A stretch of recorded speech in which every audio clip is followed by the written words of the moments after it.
Today let's look at the percent word problem. Here in this example it says what is 6% of 5 hours. There are 4 options. Option A 18 minutes, B 19 minutes, C 20 minutes and D 21 minutes.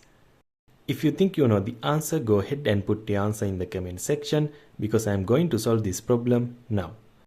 In order to solve any math word problem, you need to rewrite the word problem using only math symbols. So that's what I'm going to do right now. I'm going to rewrite this word problem using only math symbols. So I'm going to start from the left and go to the right. The first word of this word problem is what. So I'm going to rewrite this word using math symbol. This is what we are going to solve, and since we don't know what this is yet, which we need to find out, we can call it anything we want. And the common letter we use for something that we don't know is X. So now we can keep moving to the right. The next word is. And if you look at the chart at the bottom right corner of the screen, the mathematical symbol for the word is the equal sign. So instead of writing is, I'm going to write an equal sign. If we keep moving to the right, the next two words are 6% off. And if you look at the chart, the mathematical symbol for the word off is the multiplication symbol, which is X or the dot. So instead of writing 6% off, I'm going to write 6% multiply.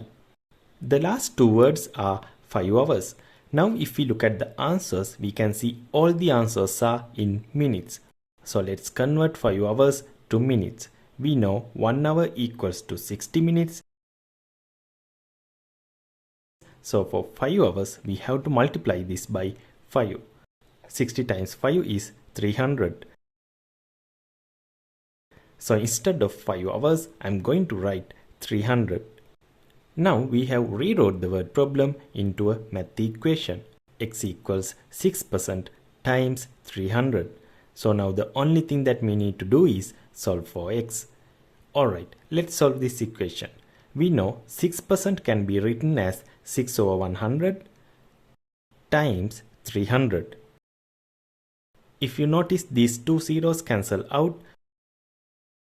So 6 times 3 is 18, and we already know the unit is in minutes. So option A is the correct answer. I really hope you are finding my tutorials helpful. So until my next video, I will see you later.